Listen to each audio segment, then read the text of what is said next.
Hello, welcome to AQS Inmate Call.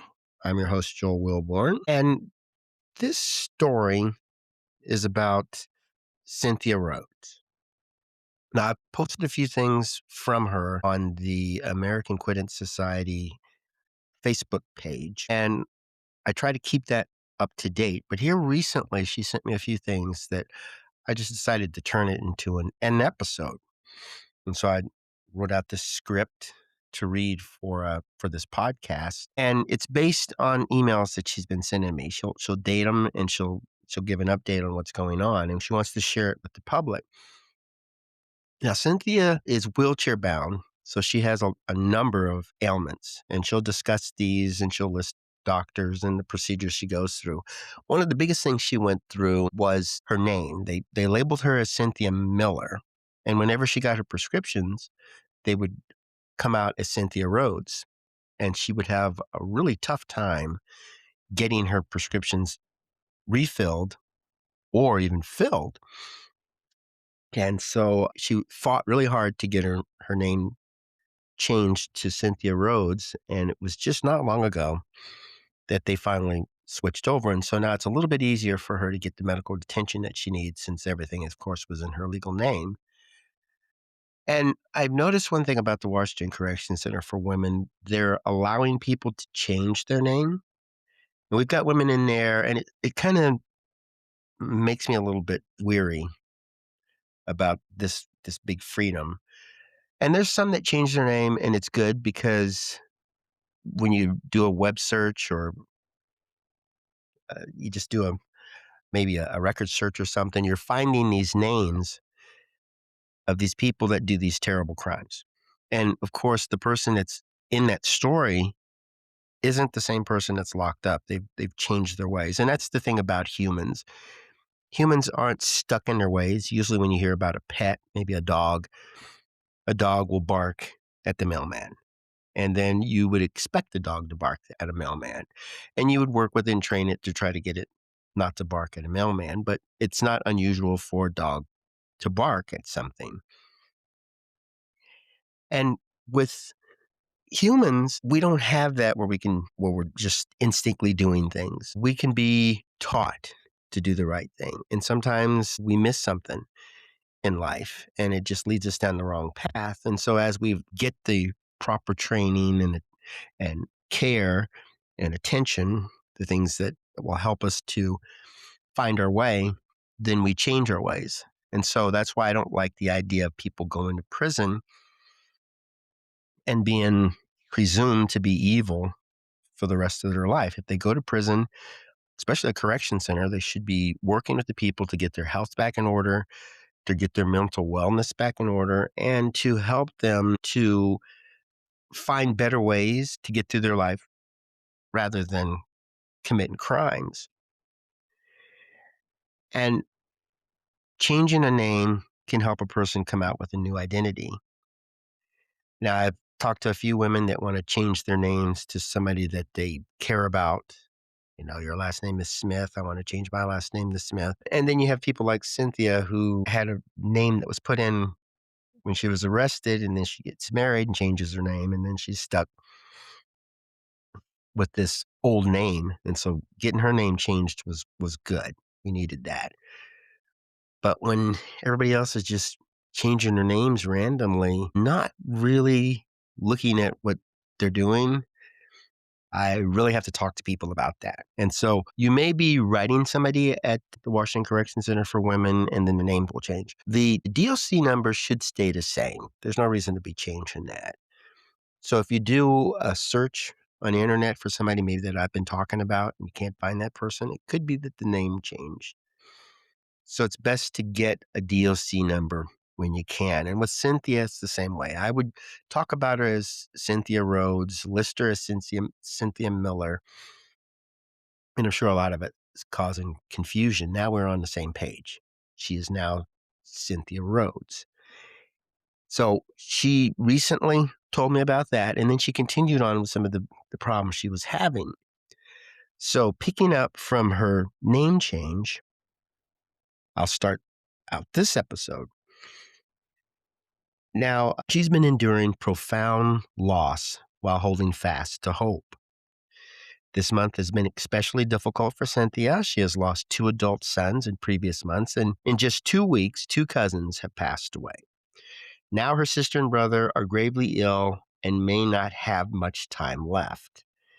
Through it all, Cynthia finds her anchor in hope Jesus gives, expressing gratitude for the support she's received and encouraging you to stay strong and safe. And this is her words to you. And she takes a moment to thank Judge Fearings, the ombuds, and Jeremiah for their efforts. She is encouraged knowing that Judge Fearings is there to help her and others in similar circumstances. At age 66, faces serious health challenges after a decade of incarceration, and she's wheelchair bound. She looks forward to receiving the help she needs and hopes for change not just for herself, but for everyone in her situation. Her faith remains central as she offers blessings to those who have stood by her and to you, the listener. Recently, Cynthia and others in her facility experienced lockdown sparked by a heated confrontation between her counselor, Woot, and a new counselor. The argument escalated rapidly with doors slammed and accusations shouted.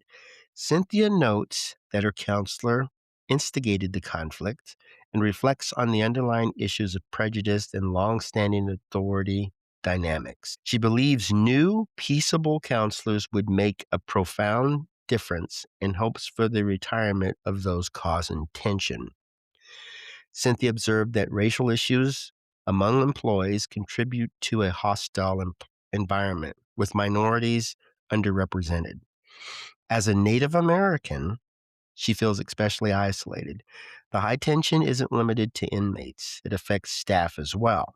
Cynthia urges adult protective services to recognize the conditions she and others are exposed to, and she asks for your prayers for her eventual release and medical care. Despite the hardships, Cynthia cherishes precious moments with her family. On her anniversary, her husband, Dean, was able to visit. They took a photo together, and Dean, though fragile, wore her Dale Hart race car jacket, sparking fond memories. Cynthia, following her provider's advice, spent the visit without her braces so Dean could see her as she is. The visit was brief but deeply meaningful, a blessing amid difficulty. Though she continues to struggle to obtain her diabetic medication, she remains grateful for the time shared with Dean. Cynthia's ongoing battle with her health is made worse by repeated issues accessing her medication. She recounts countless written requests for her diabetic and other medications since October 2025, and the steps she has taken to advocate for herself, including meetings with clinic managers, conversations with RNs, and calls to ombudsman services who have declared her situation an emergency. Despite these efforts, her medication is often unavailable, forcing her to rely on emergency stock and further advocacy from staff. She wonders how many days she must endure such neglect and worries about the risk to her health. Cynthia's anniversary approaches and she looks forward to her husband's visit, even as he battles his own frailty and dialysis treatments. Her gratitude for those supporting her, remains steadfast, and she is thankful for you listening. There have been times when Cynthia went days without essential medication because of systematic neglect. Her husband, despite being ill himself, has intervened with headquarters to get her prescriptions refilled. Emergency grievances have become necessary with the support of lieutenants and sergeants. Cynthia has witnessed staff cursing at each other over her care, and she urges adult protective services in Olympia, Washington to be made aware of her plight. She shares contact information for Jeffrey Kinksler, who can be reached by email or voicemail.